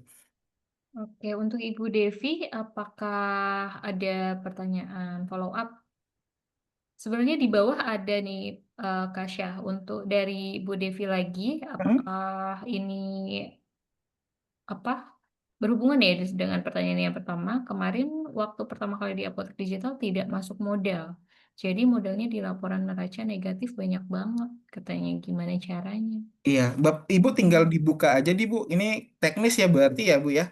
Ini nanti mungkin teman-teman di Apotek Digital bisa bantu lebih lebih lebih komplit. Tapi kalau yang lebih Bapak Ibu tinggal masukkan aja di buku kas gitu ya, langsung diedit aja. Kita backdate juga bisa kok gitu. Nanti buka Apotek digitalnya, kemudian di fitur keuangan, di situ nanti ada daftar akun kas gitu ya. Kemudian ada buku kas. Nah, di situ nanti Bapak Ibu tinggal bikin transaksi baru aja. Nah, gimana ya? Saya bisa share screen ya. Ini saya buka aja nggak apa-apa deh. Ini saya coba. Ini apotek digital saya kebetulan bukan belum belum terinput ya, tapi saya nggak apa-apa kita biar lebih tergambar saja. Oke, sudah ter-share screen? Masih loading. Sudah, Kak. Ya, jadi Mm-mm. di fitur ini aja Bapak Ibu, ini ada di keuangan. Biasanya kan di sini neraca di laporan keuangan neracanya mungkin masih negatif. Ini karena akun saya masih baru ini Bu, belum dibuat ya, masih belum semuanya pencatatannya gitu ya. Nanti di sini kasnya akhirnya negatif karena sudah ada pembelanjaan sebesar sekian gitu. Nah itu nanti Bapak Ibu bisa tinggal nambahkan modalnya di buku kas ini gitu ya. Di laporan fitur keuangan, buku kas, tinggal tambah transaksi baru. Ini masukkan di pembahasan aja. Ini mungkin setoran modal gitu ya. Masuknya ke kas utama, ke BCA, EDC dan lain sebagainya. Nanti nominalnya berapa? Ini bisa di backdate gitu. Waktu transaksinya dimasukkan ketika modal awal Ibu waktu itu masuknya tahun berapa nih? Misalkan tahun 2024 atau misalkan di tahun 2023. Tinggal simpan nanti akan langsung terekap di laporan keuangan di bagian neracanya. Seperti itu. Oke. Bu Devi, mau buka suara kah? Kayaknya ada tambahan pertanyaan lagi. Nggak apa-kah katanya uang cashnya nggak sesuai. Iya, Gimana tuh kalau nggak sesuai ya, jadi malah selisih? ini ini biasa Bu yang terjadi ketika kita baru menggunakan aplikasi ya biasanya Apotek sudah berjalan lama, aplikasi kita baru pakai itu nggak apa-apa. Yang penting adalah ada kemauan untuk merapihkan ya gitu. Tapi memang butuh effort nih kita harus merapihkannya. Sebelumnya dilihat dulu nih, memang paling idealnya adalah ketika Apotek digital itu atau apa POS Ibu sudah bisa merepresentasikan nih keuangan yang ada di apotek ibu, termasuk dari cash flow-nya gitu. Karena kalau itu sudah terintegrasi secara sempurna, secara baik, Bapak Ibu nggak perlu lagi kas-kas dalam artian buku-buku catatan yang bentukannya manual maupun Excel-Excel yang perlu gitu. Nah, nanti kalaupun Bapak Ibu nanti suatu saat butuh tim finance gitu ya atau pihak finance apa namanya pribadi Bapak Ibu mempekerjakan orang keuangan maupun menggunakan jasa pihak ketiga keuangan, Bapak Ibu lebih gampang di apotek digital tinggal sort datanya gitu ya. Itu enak banget. Nah, apakah idealnya seperti apa? Ya, idealnya memang semuanya harus apa namanya? Harus tercatat sempurna gitu ya, maupun pengeluaran yang kecil-kecil tadi, modalnya, kemudian kasnya, pun termasuk kayak misalkan transaksinya gitu Bapak Ibu. Kalau misalkan Bapak Ibu di transaksi itu ada sistem kasir, ya, ada yang QRIS, ada yang kas utama, ada BCA, kadang-kadang suka kelupaan tuh nginputnya. Padahal pembayarannya pakai IDC, tapi di situnya di SDM-nya ketika nge-check out pakai kas utama. Itu pasti bakal ngerubah apa namanya arus cash flow-nya. Nah, itu juga perlu apa namanya evaluasinya berarti di mana di SDM-nya, di SOP-nya di sana gitu. Tapi semuanya bermuara lagi dari laporan keuangan Bapak Ibu bisa melihat, mengevaluasi, oh salahnya di sini ya gitu. Jadi semakin detail laporan keuangan Bapak Ibu, semakin ideal laporan keuangan Bapak Ibu ketika mau mendrive apotek seperti apa akan lebih enak gitu. Akan timbul masalah-masalahnya lebih banyak tapi akan terselesaikan. Bahayanya kalau misalkan masalahnya nggak timbul Bapak Ibu. Gitu ya. Tiba-tiba di apotek digital kita nilai stok barangnya 200 juta. Ketika kita SO bener-bener, tinggal 50 juta. 150 jutanya nggak kelihatan kemana nih. Gitu misalkan. Itu jadi yang eh, apa namanya salah satunya. Seperti itu. Idealnya memang semuanya yang mulai dirapikan lagi gitu ya. Tapi kalaupun belum, ya minimal semuanya pencatatannya sudah harus tahu. Tapi kalau untuk bisnis, untuk sehat, Bapak Ibu pengen tumbuh, pengen sustain, laporan keuangan wajib Bapak Ibu pelajarin. Dan harus dirapihkan. Effort Betul. besar, tapi memang itu hasilnya juga akan besar. Seperti itu. Mm-mm. Betul, betul, betul Izin banget. bertanya, Silakan. Boleh. izin Dari bertanya mungkin seperti yang pertanyaan sebelumnya, kalau nih kita udah pakai nih apotek digital lama gitu, cumanya ya itu tadi nggak cocok nih di daftar akunnya nggak cocok. Tahapan seperti apa yang harus kita lakukan gitu? Ini kan uangnya uang cashnya ada sekian banyak, padahal nggak seperti itu. Cara ngebuangnya Hmm, itu gimana gitu? ya, Apakah dibuangnya kemana gitu? Maksudnya ini kan kita mau udahlah kita beresin lagi, kita benerin lagi. Nah itu oke. caranya gimana? Oke, yang paling simpelnya adalah Bapak Ibu bikin, saya coba share screen lagi ya, kita langsung praktikal berarti masuknya. Nggak apa-apa, kita coba pakai apotek digital. Ini harapannya pengguna apotek digital semua ya Bapak Ibu ya. Gitu. Nanti biasanya, eh emang kalau misalkan sudah terlalu ruwet ya Bapak Ibu ya, biasanya kita sudah setahun ke belakang saya sudah nggak punya datanya lagi Mas, atau misalkan saya juga udah bingung gitu ya. Ya udah kita apa namanya, kalau misalkan 1 bulan data kemarin masih ada dirapikan, kalau memang beneran nggak ada kita bulan ini pemutihan Bapak Ibu gitu, diputihkan aja lah, anggap aja kemarin dosa masa lalu, sekarang kita fokusnya ke depan, hari ini dan ke depan. Jadi Bapak Ibu untuk gimana cara benerinnya, ya apa namanya, Bapak Ibu tinggal bikin akun kas baru gitu ya, daftar daftar akun kas. Bapak misalkan bisa dilihat ya, ini contoh saja ya Bapak Ibu, ini masih ini. Nah, misalkan ada kas utama, BCA dan lain sebagainya. Ini mungkin ada yang minus-minus belum terbuat. Nanti Bapak Ibu tinggal bikin akun kas baru yang apa namanya, misalkan untuk buangan ataupun pemutihan gitu ya. Sebentar, pemutihan gitu. Nanti di sini apa namanya, disimpan saja. Ini enggak saya ini ya, mohon maaf karena nanti Oke, akan berarti kesimpan gitu ya. berarti bikin kayak akun penyesuaian gitu ya. Iya, Terus benar, kita benar, Bu. sesuaikan, kita buang ke Mm, situ atau iya. kita tambah dari situ. Benar sekali. Nanti Ibu tinggal transfer aja di kas utamanya, transfer berapa nih ke kas yang itu. Ya, Jadi nanti tapi yang kas utama dan eh, BCA-nya sudah betul. sesuai dengan Ya, kalau kondisi kondisinya kas. kayak gini agak susah nih, karena kan minus ya. Hmm. Kalau kita kan Hmm. ceritanya malah kebanyakan nih. Kalau ngebuang Hmm. sepertinya kan ada fitur transfer kan. Hmm. Nah, tapi mungkin kalau kita masalahnya adalah tinggal transfer aja ke akun kas itu. Nah, sesudah tuh akun kas penyesuaian tadi kita, karena saya udah pernah melakukan. Nah, Hmm. nah abis itu tetap nanti eh, di neracanya bakalan nongol tuh si penyesuaian Hmm. tadi. Itu satu. Di- Misalnya kita bikin nih akun kas penyesuaian. Ya. Nah, nanti itu akan nongol. Misalnya hasil buangan-buangan kita tadi tuh, misalnya ada eh, misalnya ada 500 juta, padahal uangnya cuma 100 juta, maka kita buang kan 400 Hmm. penyesuaian, gitu kan. Nah, tapi nanti di neraca dia akan nongol gitu. Berarti kita, abis kita itu kita nonaktifkan. Iya, itu bisa seperti itu, atau nanti bisa Ibu minta bantuan dari tim apotek digital untuk misalkan ini detailingnya seperti apa ya, untuk apa namanya, laporan neracanya gitu. Nanti bisa Hmm. di set juga Bu, itu paling Hmm. gampangnya sih. Ya, terus satu lagi Mm-mm. tuh biasanya juga sama terkait dengan QRIS ya. QRIS itu kan apa namanya? Potongan 0,7%. Potongan nol itu kan tidak real ya. Misalnya Iya kita benar. kayaknya di akun kas kita, wah ada sekian gitu kan. Benar. Padahal itu nggak real. Iya benar Ibu. Nah itu bagaimana tuh? Maksudnya kita Ya. ketika melihat gini, bagaimana kita bisa melihat dengan real akun kas kita BRI, misalnya kita pakai QRIS BRI. Nah itu kan nggak real. Misalnya hari ini Hmm. kita lihat itu nggak real karena belum masuk gitu uang. Gimana Iya. itu? Gimana Iya, itu? kalau saya Bu, karena saya sudah pakai yang Pro ya Bu ya. Jadi kalau di Pro itu nanti Ibu bisa apa namanya, masukkan COA sendiri. Itu maksudnya memang kalau idealnya ketika kita masuk transaksi menggunakan QRIS gitu ya, itu sudah langsung terpotong 0,7% ya Bu ya. Cuman kan SDM agak sulit ya Bu ya. Gitu. 0,7%-nya kadang-kadang settlementnya kadang nyampe, kadang enggak, kadang ada dipotong lagi bunga dan sebagainya. Nah, itu biasanya kami recapnya per ini Bu, direkap per bulan gitu ya, ataupun per minggu gitu. Jadi yang khusus untuk QRIS kita lihat transaksi masuknya, kemudian apa namanya, dari apotek digitalnya berapa, realnya yang ada di settlement itu berapa. Nah itu kan ada potongannya Bu. Potongannya itu masukkan ke biaya operasional ataupun biaya pengeluaran bunga gitu.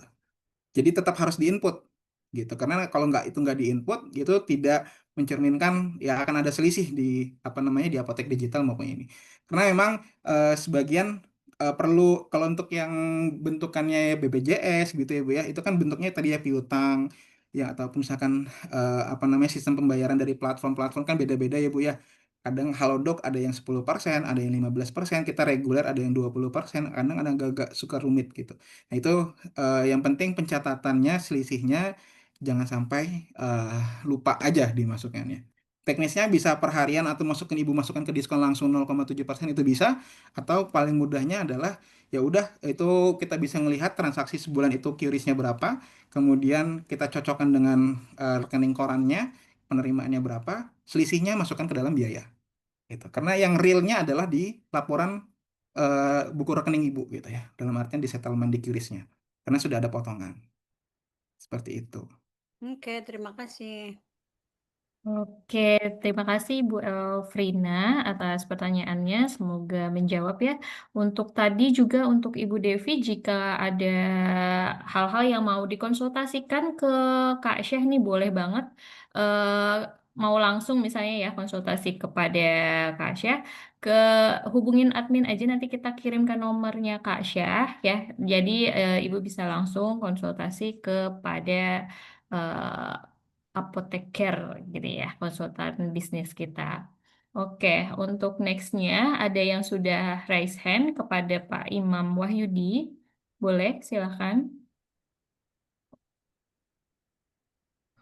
Oke, Ya, Assalamualaikum Kak Syah, salam kenal, saya Imam Wahyudi. Waalaikumsalam. Iya, Bapak. Salam kenal, Bapak. Ya, saya ingin menanyakan gini Kak Syah, ini problem kami sih sebenarnya. Hmm? Eh, kebetulan kami punya klinik jantung sehat itu masih berbentuk CV Kak Syah. Hmm. Secara keuangan kan masih gabung dengan keuangan, mungkin keuangannya itu jadi owner itu menarik keuntungan itu sebulan sekali Kak Syah. Hmm. Jadi mungkin ada saran nih Kak Syah, sebaiknya keuntungan itu diambil per triwulan, apakah per tahunan atau bagaimana Kak Syah? Soalnya kan kalau dia per bulan itu bakal mempengaruhi di cash flow-nya Kak Syah. Seandainya Benar. persediaan kita sekarang segini, terus tiba-tiba bulan ini banyak kita pembelian obat, nah itu nanti berbeda lagi untuk pembayaran tiba-tiba minus uangnya kayak gitu. Iya. Iya. Itu Jadi sebaiknya bagaimana Kak Syah? Seandainya itu per 3 bulan nanti cara ngambilnya bagaimana? iya. Seperti Ya, itu sih biasanya yang gini. perlu ditanyakan. Oke, terima kasih untuk Kang Imam ya. Kak Imam, Mm-mm. terima kasih. Jadi mohon maaf. Jadi itu biasa, itu penarikan, saya juga sambil bertanya ya Pak Imam ya, itu nominalnya setiap bulannya sama atau berbeda-beda Pak Imam, penarikan dividennya? Dalam artian sudah dia menargetkan pokoknya saya Ya, setiap bulan 100 juta ya saya potong gitu untuk dividen. Atau enggak misalkan, dia langsung jadi biaya operasionalnya segini, berapa bayar hutangnya, sisanya itu langsung diambil, dilihat dari keuntungan yang ada di aplikasi, yaitu Kak Syah. Misalnya mhm, aplikasi keuntungannya 70, nanti mhm, dikurangi dengan beban-beban, hasilnya segitu, kayak gitu Kak Syah. ya benar, Nah, itu maksudnya yang jadi pertimbangan sebenarnya, dari penjualan dikurangi dengan HPP, dikurangi dengan biaya operasional, dapatlah laba bersih, kayak gitu biasanya kan Kak Syah. Nah, iya, seperti itu sih biasanya. Nah, cuman kan ini ada beberapa utang-utang yang seandainya kita total hutang bulan ini 100 juta, cuman bulan depan itu bukan berarti bayarnya 100 juta. Ada hutang yang ya jatuh temponya 21 hari, benar, 15 hari, kayak gitu Kak Syah. Jadi mhm, kan otomatis hutang depannya itu kita bayar, jadinya ya. nggak nutupin. Nah, Benar. Ya, itu yang akan terjadi ketika Bapak Ibu tidak membedakan mana fungsi laporan keuangan, mana laba rugi, mana laporan mm, arus kas dan mana laporan neraca. Makanya tadi di mm, slide saya jelaskan nih. Kalau Bapak Ibu mau lihat ini apotek saya untung tidak, adanya di laba rugi. Memang iya keuntungan, tapi secara cashnya beneran untung nggak sih? iya, Itu ada di laporan kas gitu. Karena di apotek atau di bisnis, apalagi kita bentukannya barang ya, itu kadang-kadang mm, ada yang namanya laba tertahan, Mas. Gitu. Laba iya, tertahan itu dalam bentuk mungkin barangnya nambah, barangnya gitu ya, oke, stoknya nambah, atau misalkan mm, asetnya yang bertambah gitu. Misalkan, iya, iya, oh kemarin saya untungnya 10 juta, tapi saya kemarin baru beli kulkas harganya 9 juta, misalkan. Itu aset mm, tambah gitu. Tapi Iya. uangnya nggak tentu nggak nambah loh gitu. Nah itu yang Iya. pertama. Jadi sarannya memang ya harus di briefing ataupun diinfokan kepada ownernya bahwa yang dilihat dari laporan laba rugi itu tidak bisa mencerminkan 100% apa namanya laporan sesungguhnya. Mungkin saran saya untuk Oke. Kang Imam silakan bikin nih apa namanya recap laporan keuangan yang benar-benar lah dalam artian. Biasanya saya juga ke anak-anak tuh biasanya tolong kalian bikin apa namanya laporan recap bulanan ya. Kalau saya kan biasanya pakai pihak ketiga tuh. Jadi biar enak tuh dapat laporan laba ruginya sudah ada di aplikasi, kemudian cashnya ada cash flow-nya sudah terdata nih gitu. Termasuk nanti ngarahnya ke pajak juga Mas gitu. Jangan sampai pajaknya Iya. belum dibayar. Uangnya Iya. sudah ada. Nah, itu juga salah satunya ke slip di sana. Jadi memang harus mengertikan lagi owner. Cuman kadang-kadang emang ada owner yang paham, ada yang owner yang nggak mau tahu, ada owner yang gengsi. Ya. Mungkin ya solusinya sebenarnya harus diobrolkan dengan baik sih. Pak, kasih pengertian, Pak, bikin proyeksi tadi, bikin budgeting proyeksi sebulan. Biasanya hutangnya saya biasanya putarannya berapa ya omsetnya. Misalkan pembelanjaan saya sebulan rata-rata habis di 200 juta gitu ya. Omset misalkan di 300 juta gitu. Kemudian cash saya sisa 100 juta. Nah, Bapak Ibu tinggal pilih nih hutang 100 juta lagi atau gimana. Itu Bapak Ibu juga harus melihat porsi uang cash di tangan sama hutangnya. Biasanya Iya. standarnya 1:1 itu sudah oke. Dalam artian Bapak Ibu punya uang cash 100 juta, Bapak Ibu berani berhutang 100 juta itu masih wajar gitu ya. Itu karena bisa dibayarkan dengan uang cash yang ada. Kalau misalkan perbandingannya 1:2 atau 1:3 itu juga masih oke, tapi sudah jadi waranti dalam artian peringatan nih, jangan sampai lebih dari situ. Kalau misalkan persentasenya 1:4 itu sudah akan keteteran nih cash flow-nya gitu. Jadi, kan uang Bapak Ibu cash flow-nya 100 juta. 4 untuk hutang berarti. Iya, hutang. 1:3 itu satu untuk uang cashnya, 3 untuk hutang. Jadi kalau maksimal banget tuh biasanya 1:2 atau 1:3. Tapi itu udah jadi warning tuh. Biasanya kalau udah 1:4 itu pasti bakal awur-awuran tuh pembayarannya tuh banyak Orang-orang. lubang. Yang berbahaya adalah kalau pinjam ke bank mungkin masih bisa diselamatkan, tapi kalau ke pinjol yang Aduh. compounding banget bunga bulanannya itu bisa berbahaya sekali. Gitu. Ya, mungkin sarannya Kak untuk penarikan dividen tuh baiknya itu per Ya, bulanan penarikan by kah? dividen itu sebenarnya tergantung dari owner gitu ya. Ada yang sebulan sekali pengen ada yang per triwulan 3 bulan sekali, ada yang by tahunan gitu. Ini memang keputusannya emang wise-nya ada di owner sebenarnya. Cuman kalau memang apotek atau usahanya sudah sehat, sebulan sekali nggak masalah Mas. Gitu. Ada juga apotek-apotek saya juga ada yang sebulan sekali kita ambil karena emang sudah sehat gitu. Kalau misalkan apoteknya baru merintis nih gitu, masa bulan pertama belum ada profit, belum ada margin, sudah ada keuntungan kita ambil, itu artinya kita mengurus modal kita sendiri. Berarti ya, oke Kak. Berarti kalau diambil sebulan sekali itu tinggal misalnya kan biaya operasional dengan persediaan anggaplah 300, kita kurangin 300 aja atau bagaimana Kak? Ya, biasanya dibikin threshold aja Mas. Gitu. Thresholdnya misalkan keuntungan bersihnya gitu ya di laporan laba rugi misalkan 100 juta gitu ya. Jangan 100 jutanya diambil gitu.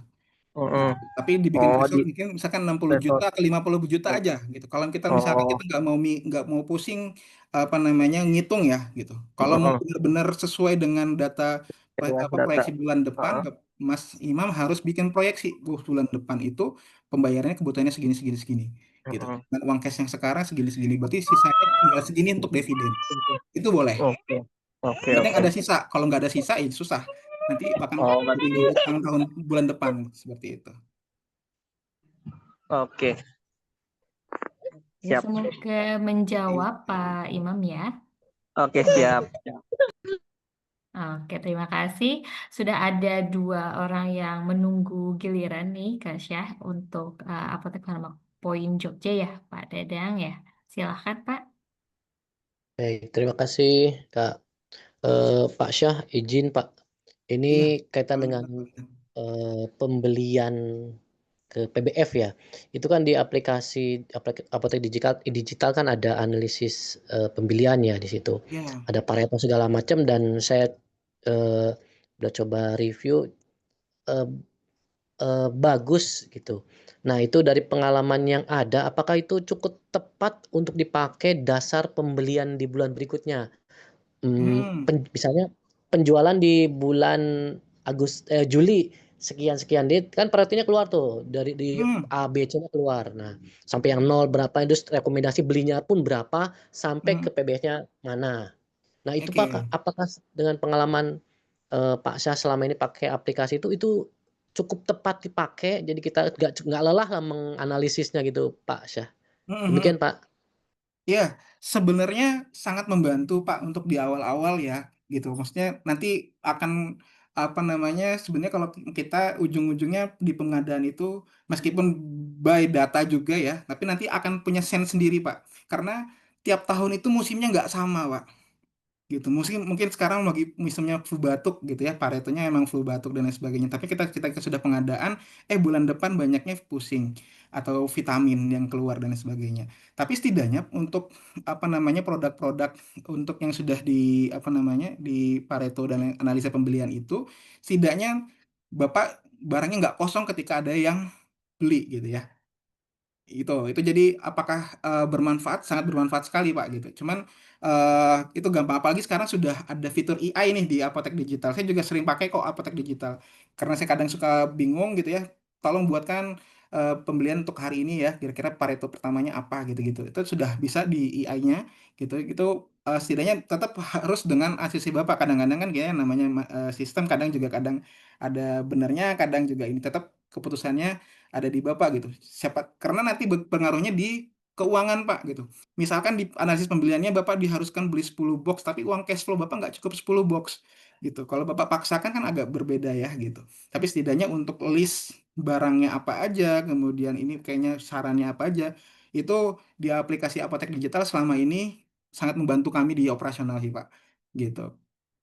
Untuk pemenuhan defekta maupun untuk perencanaan pembelian itu sangat kepake sekali. Teman-teman di tim kami di apotek tinggal biasanya poin pertamanya untuk pengadaan buka dulu, dilihat oh stoknya oke, sama gitu ya. Oh tidak tidak ada selisih stok, ini memang butuh, ya udah belanja di situ. Gitu Baik, Pak. baik. Sangat sangat Pak sejauh ini Syah. ya Pak ya, sangat sangat sangat sangat bermanfaat sekali fitur itu. Siap, Pak Syah. Hatur nuhun, Pak. Mangga. Sami-sami Bapak. Nih, punten saya pakai bahasa Sunda karena saya di Bandung posisinya, jadi suka Iya, saya ceplosan Pak di gitu. ya, saya Sunda tapi di Jogja. Oh iya Pak. Siap-siap. Salam kenal Pak Dadang. Oke. Untuk Pak Dadang yang pengaturan payment inkasso yang sehat juga mau ditanyakan kembali atau aman? Kayaknya panjang nggak nih ya bahasanya? Izin ya. Lumayan Pak, sebenarnya Lumayan. Nah, kalau untuk itu, masalah itu. teknis perapotekan itu sebenarnya nggak bisa dalam waktu 1 jam 2 jam, kita Siap, lebih siap, visual. Makanya di siap. sini tema kita pada hari ini adalah minimal prinsipnya Bapak Ibu tahu nih, mana kayak tadi kan berarti kan langsung kelihatan nih ya kasusnya, mana laporan keuangan itu untuk apa, laba rugi untuk apa, mana laporan keuangan terkait cash flow itu untuk apa, dan neraca itu untuk apa. Karena ya arahnya nanti ke sana gitu. Kalau salah baca laporan keuangan, salah juga dalam eksekusinya, jadi salah juga nanti bisnisnya berjalan. Seperti itu. Siap. Harapannya ke sana. Pertanyaan yang tentang payment yang sehat untuk PBF mungkin next, atau saya akan minta nomornya PBF Pak nih Pak. Syah. Siap-siap Bapak. Oke, Makasih. boleh. Nanti kita share juga ke Pak Dadang ya. Mungkin bisa kontak nomor admin kita dulu. Kita kirim ke nomor Pak Syah ya. Terima kasih atas pertanyaannya Pak Dadang. Kemudian kepada Ibu Ernawati, silakan. Sudah raise hand? Ya, selamat siang Bapak Dadang. Izin bertanya tentang HPP, Pak.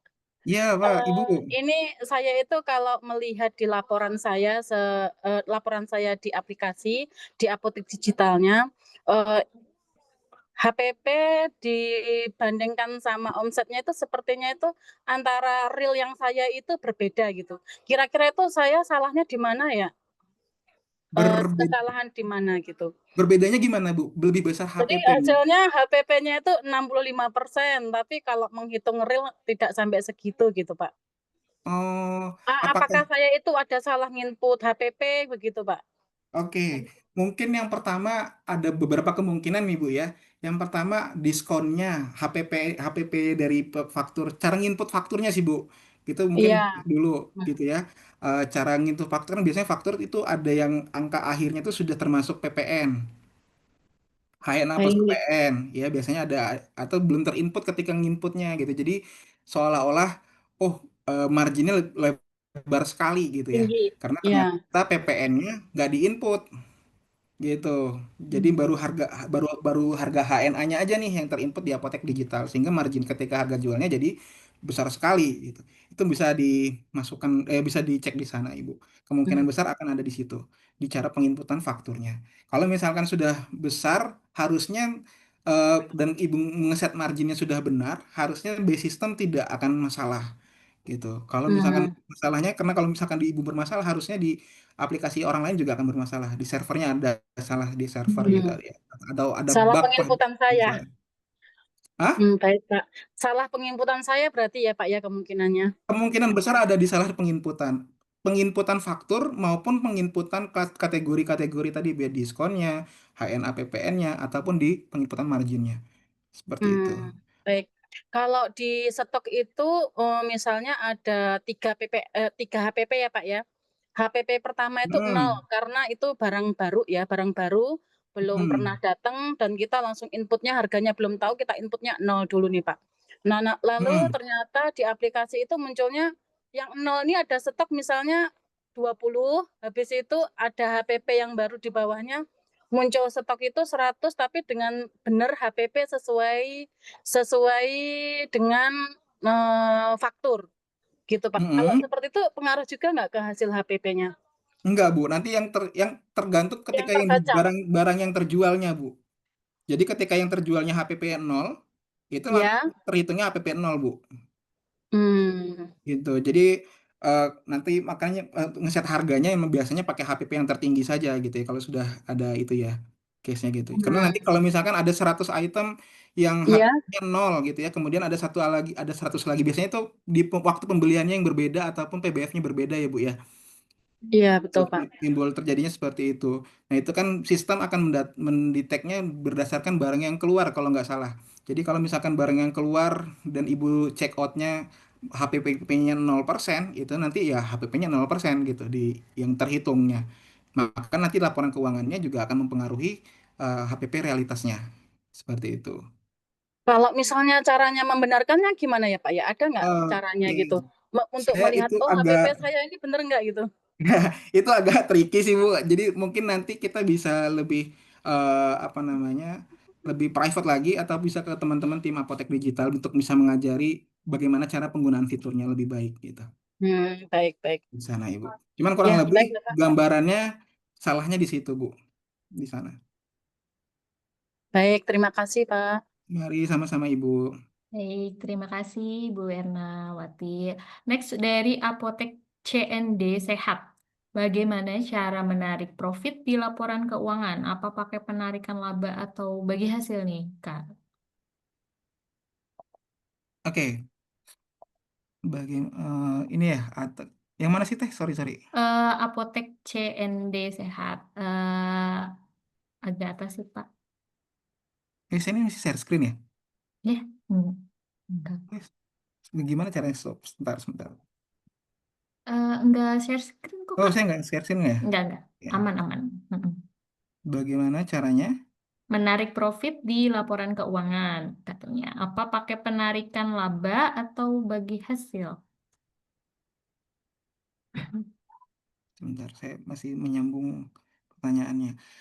Oke, gimana caranya untuk kayaknya mungkin menentukan berapa sih dividen yang bisa diambil ya, mungkin ya gambarannya ya. Oke, gimana untuk Apotek CND Sehat mau Atau bisa bersuara buka saja, Pak. mau buka suara aja nih biar lebih jelas lagi. Mohon. Sepertinya belum ada ini. Gimana nih Apotek CND Sehat? Oke. Silakan Kak. Boleh. Mohon izin Pak, Iya. untuk maksudnya gini, untuk kita kan ngelihat di laporan keuangan ya. Mm-mm. Jadi lihat laporan keuangan itu kalau misalkan kita ngambil langsung gitu berapa gitu, nggak ngelihat dari hasil bersihnya gitu, bisa nggak itu? Hmm. Hmm. Iya, selama Bapak bisa bisa mengukur ini ya Pak. Biasanya kalau kayak gitu kan pakai feeling biasanya Pak, nggak pakai data tuh Pak. Gitu. Kalau yang baiknya adalah ya tadi ya data gitu, laporan laporan hasilnya sekian, gitu ya, cashnya sekian. Karena apa yang saya bilang tadi, laporan laba rugi itu bukan satu-satunya laporan yang bisa Bapak pakai gitu.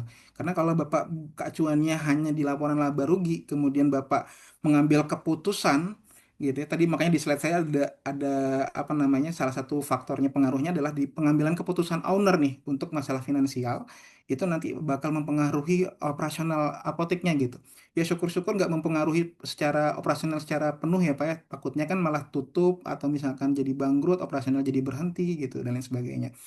Nah, apa namanya, caranya ya idealnya Bapak harus melihat laporan cash flow-nya seperti apa, cash realisasinya ada berapa ya, kemudian di bulan ke depan itu cash-nya ini bakal dipakai seperti apa ya, gitu ya. Kemudian bisa dilihat, oh kira-kira bisa dibagi share-nya sekitar segini nih.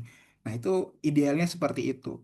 Cuman biasanya kalau apoteknya udah sehat ya Pak ya, rata-rata sudah berjalan tahunan dan itu sehat terus, itu biasanya by feeling. Oh, profit profit gue misalkan udah 100 juta per bulan nih gitu.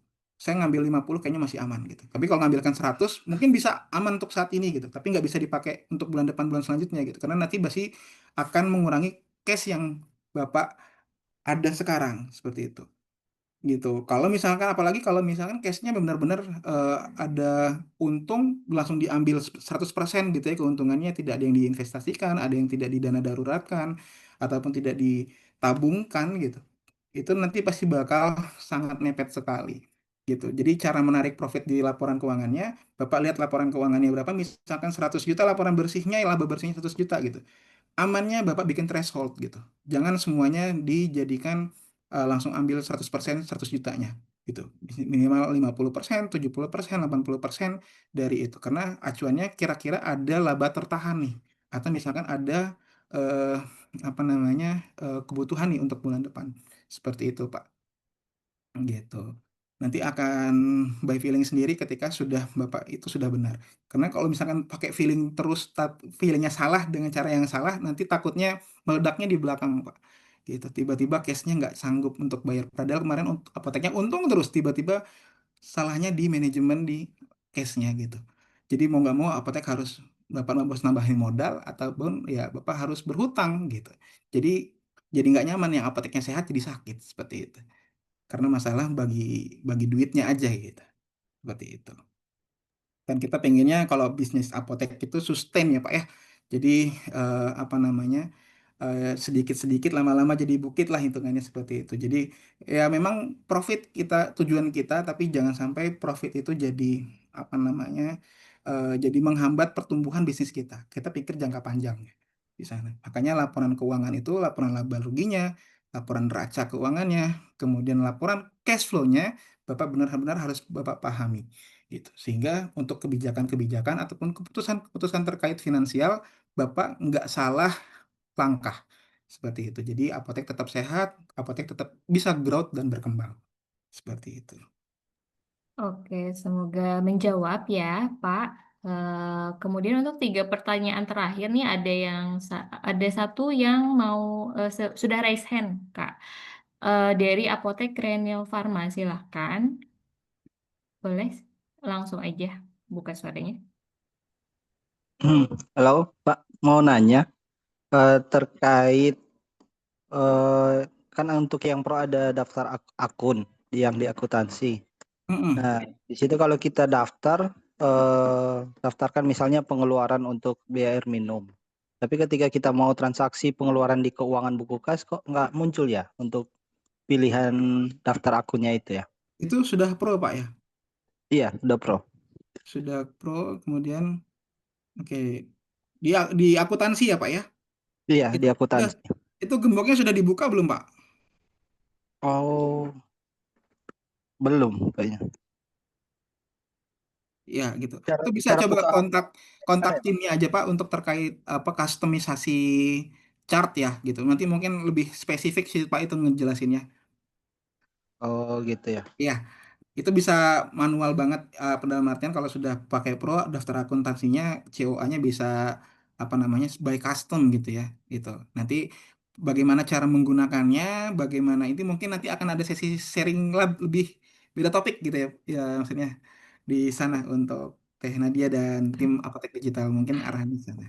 Oke, Oh, baik, sip. baik. Makasih Pak. Mohon maaf ya Bapak, saya tidak bisa menjelaskan karena panjang tuh Pak nanti. Baik Pak, terima kasih. Ya. Oke, terima kasih ya dari Apotek Renal Pharma. Untuk dua pertanyaan terakhir sudah ada di kolom chat dari Apotek R70 Pak Riswanto dari Batam. Berapakah idealnya rasio dana yang dialokasikan untuk pengadaan dengan omset tertentu setiap bulannya biar cash flow-nya lebih baik katanya. Oke, ya. Kalau idealnya Pak, Bapak nggak mau pusing, biasanya kita merasiokan dana itu 1:1 lah, itu minimal banget Pak.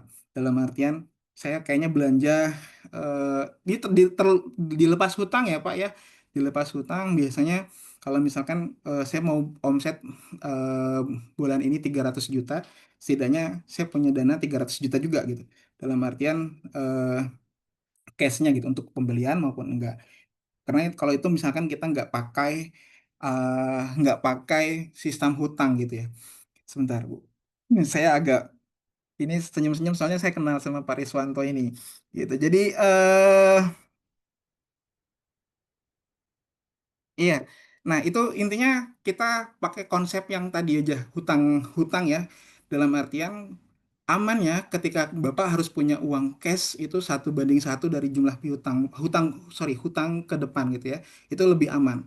1:1 karena dalam prinsipnya ketika Bapak punya cash sebanding dengan nilai hutang, artinya itu bisa aman, apotek masih bisa berjalan. 1:2 itu masih bisa tapi mungkin memanfaatkan putaran dari omsetnya aturan putaran dari apoteknya gitu masih masih bisa ngikutin lah. Cuman kalau misalkan hutangnya 1:4 dalam artian cashnya 100 juta, Bapak hutangnya 400 juta, itu nanti Bapak yang akan keteteran di sana.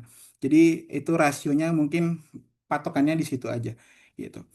Di situ juga Bapak bisa melihat rasio apa namanya omset dan itunya juga bisa dilihat ya omset dan pembeliannya gitu ya. Jangan sampai apa namanya pembeliannya ternyata lebih besar daripada omsetnya gitu. Nanti stok Bapak numpuk. Kalau misalkan omset Bapak ternyata lebih kurang dari apa namanya pembeliannya lebih banyak sorry pembeliannya lebih sedikit daripada omset itu juga harus diperhatikan terhadap jangan sampai nanti apa namanya stok Bapak habis tuh gitu. Jadi sudah bisa harus diukur dari rasio di sana gitu. Kalau untuk idealnya mungkin 1:1 dengan cashnya ya dengan hutang. Kalaupun amannya itu situ. Kalau yang 1:3 itu sudah jadi peringatan warning. Kalau ada 1:4 itu Bapak bisa bahaya. Apalagi lebih tuh di sana. Itu ideal rasionya Pak. Oke, semoga menjawab ya untuk tadi Pak Riswanto ya. Oke. Untuk pertanyaan terakhirnya mungkin kita hari ini dari Apotek Meta Pharma, Ibu Ruri Anggia di Medan, untuk selisih produk dan penyesuaian stok. Biasanya kita bisa lihat dari hasil stok outname terlebih dahulu. Untuk hasil penyesuaian stok bagusnya seperti apa pengelolaannya Ya. di luar? Oke, kalau untuk selisih produk dan penyesuaian stok ini biasanya memang sering terjadi ya Bapak Ibu ya. Yang pertama harus banget Bapak Ibu evaluasinya adalah penggunaannya sudah benar atau belum dalam artian biasanya kan ada satu akun nih, akun punya SDM, punya hak ataupun punya akun SDM yang bisa mengatur itu ya gitu. Apakah sudah dibatasi nih, sudah dilimitasi? Apakah SDM bebas bikin apa namanya penyesuaian stok semau dia, merubah harganya semau dia gitu ya?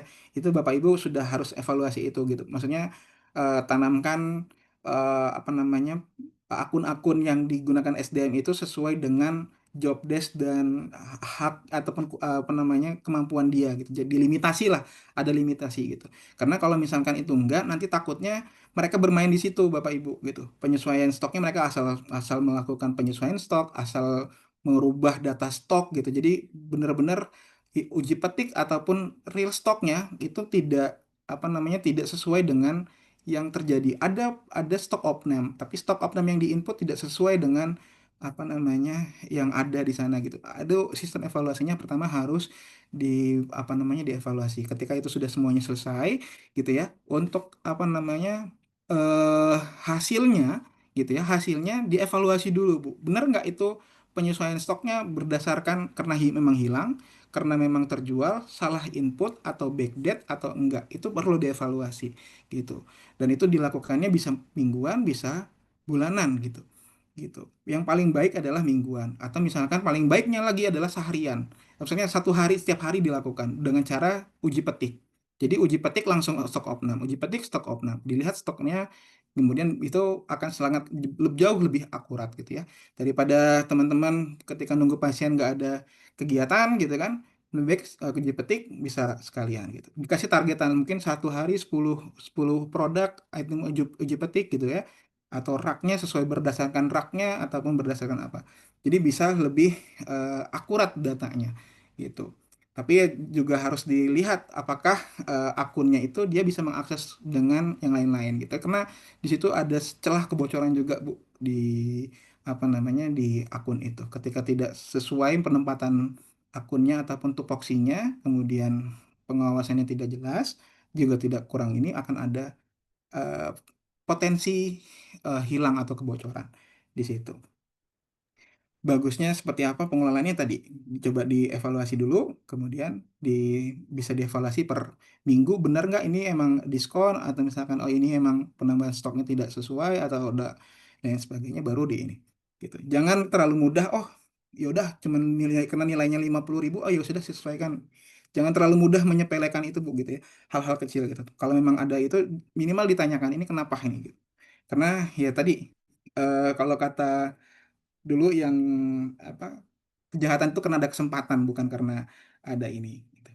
Kalau ada kesempatan mereka bisa ibu ini mah santai ibu mah gitu, nggak dicek gitu, itu bisa jadi kesempatan mereka untuk masuk ke sana seperti Terima itu. kasih.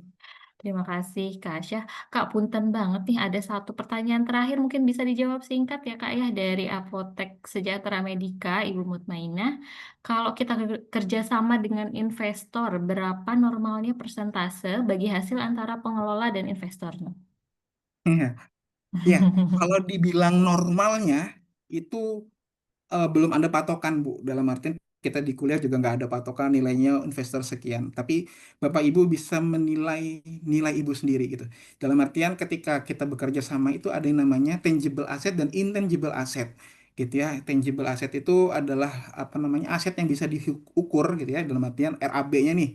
Misalkan buka apotek, renovasi sekian, sewa sekian, untuk belanja obat sekian, dana darurat untuk cadangan cash flow sekian gitu ya. Itu bentuknya uang tunai 500 juta 500 juta, itu mau dibagi berapa, 50% gitu. Tapi ada juga namanya intangible asset, misalnya ibu gak punya modal tapi ibu yang memanajemenkan selamanya gitu misalkan. Nah, itu ibu bisa menilai diri ibu sendiri gitu. Itu negosiasi gitu ya. Saya minta 20% saham kosong ya gitu, dalam artian seperti itu. Jadi benar di sana. Nah, itu sesuai dengan negosiasinya. Cuman kalau memang idealnya bukan ideal sih, umumnya biasanya orang-orang hanya menembak dari jumlah modal yang disetorkan gitu. Tapi jumlah modal yang disetorkan dibagi persentasenya sesuai dengan yang disetorkan, tapi itu eh ya bisa fair gitu ya, atau bisa juga jadi eh, timbul ke belakang nih kalau misalkan usahanya sukses, biasanya kayak gitu. Kalau usahanya sukses baru ada masalah tuh, Pak, buat pembagian investor gitu. Kalau kalau rugi ya bermasalah sih memang gitu. Tapi kalau udah ini mungkin masalahnya lebih besar lah seperti itu. Karena mungkin hak saya harusnya sekian nih gitu gitu gitu ya, maksudnya seperti itu. Jadi kalau misalkan ditanya normalnya berapa, tidak ada normalnya gitu ya. Kalau misalnya standar ya kalau memang perjanjiannya ya sesuai dengan modal yang disetorkan, memang enggak gitu. Mungkin Bapak Ibu ngambil dari gajinya sebagai manajemennya, atau misalkan memang saya pengen saham kosong karena saya yang manajemenkan di sana gitu, itu juga bisa. Banyak skenario untuk untuk menjadi owner apotek seperti itu. Sesuai dengan ini masing-masing berarti ya, kayak Iya, posisinya ya. sesuai dengan negosiasi masing-masing saja. Betul. betul. Oke, semoga menjawab ya untuk Ibu Mutmainah. Oke, mungkin untuk sesi diskusi kita ini ya, kita selesaikan sekarang. Terima kasih kepada Kak Syah atas semua pertanyaan, jawaban-jawaban dari pertanyaan maksudnya. Terima kasih. Nah, sekarang kita masuk ke sesi kuis berhadiah. Oke, tersedia hadiah untuk 3 orang tercepat yang menjawab dengan benar. Silakan klik link kuis yang kita kirimkan di kolom chat ya. Pastikan Anda masuk dengan nama Zoom yang sesuai. Tenang aja, tidak pertanyaannya nggak akan susah, nggak sesusah pertanyaan-pertanyaan yang dikasih ke Kak Syah ya. Semuanya tadi ada di ini, ada di PPT-nya Kak Syah gitu. Lumayan, silakan masuk ke link Zoom-nya ya. Link Zoom. Oke, saya sembari share screen.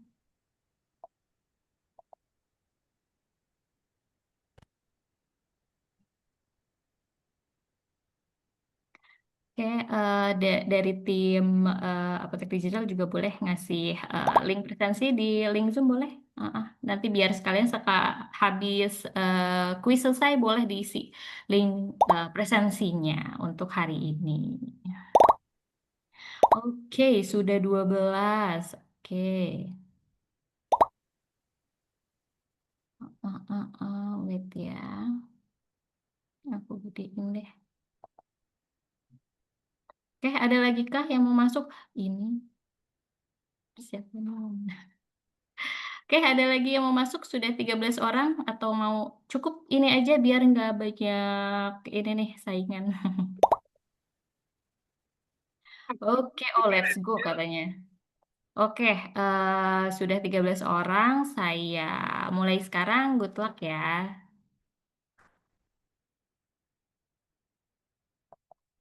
Suka gini deh. Oh, masih ada satu lagi.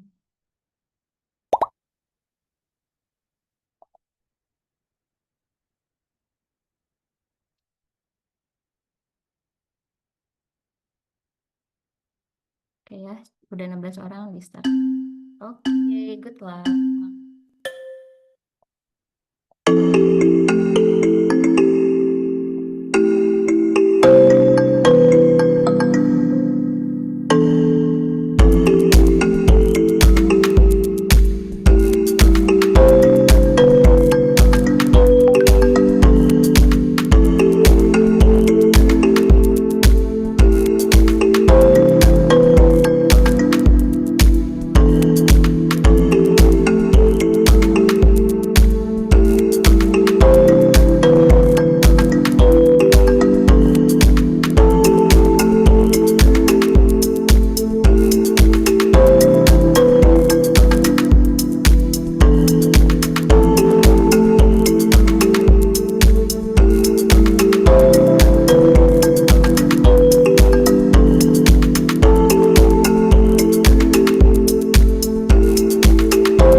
Oke, selamat kepada pemenang pertama, Renil Pharma, yang kedua, Dinda Fadia, dan yang terakhir, Apotek Sinar, apa nih? Oke, wah banyak nih yang udah 100%, selamat kepada para pemenang ya. Oke, izin stop screen-nya dulu. Oke, nanti yang kepada para pemenang kuis boleh nanti dihubungi langsung oleh tim Apotek Digital via WhatsApp atau mungkin langsung WA aja admin ya untuk pengiriman hadiah. Syaratnya follow akun Instagram dan TikTok Apotek Digital dulu ya. Oke. Oke, alhamdulillahirabbil alamin. Kita sudah sampai nih di akhir sesi hari ini. Terima kasih banyak kepada Kak Syah ya atas ilmu dan inspirasinya, serta kepada Bapak dan Ibu peserta atas partisipasi aktifnya. Oh iya, jangan lupa isi link presensi yang sudah ada kita kasih di kolom chat ya. Dan follow akun media sosial dan YouTube dari Apotek Digital untuk update rangkuman materi dan jadwal episode selanjutnya dari kelas sharing ini. Dan tentunya juga jangan lewatkan kesempatan untuk coba langsung aplikasi Apotek Digital ya. Yang belum coba aplikasinya, boleh daftar free trial di apotekdigital.com. Sampai jumpa lagi di sharing kelas selanjutnya. Saya Nadia, memohon maaf apabila ada kesalahan dalam pengucapan selama sesi acara berlangsung. Semoga sehat selalu dan sukses selalu juga untuk bisnis apotek atau klinik Bapak Ibu semua. Wassalamualaikum warahmatullahi wabarakatuh. Terima kasih.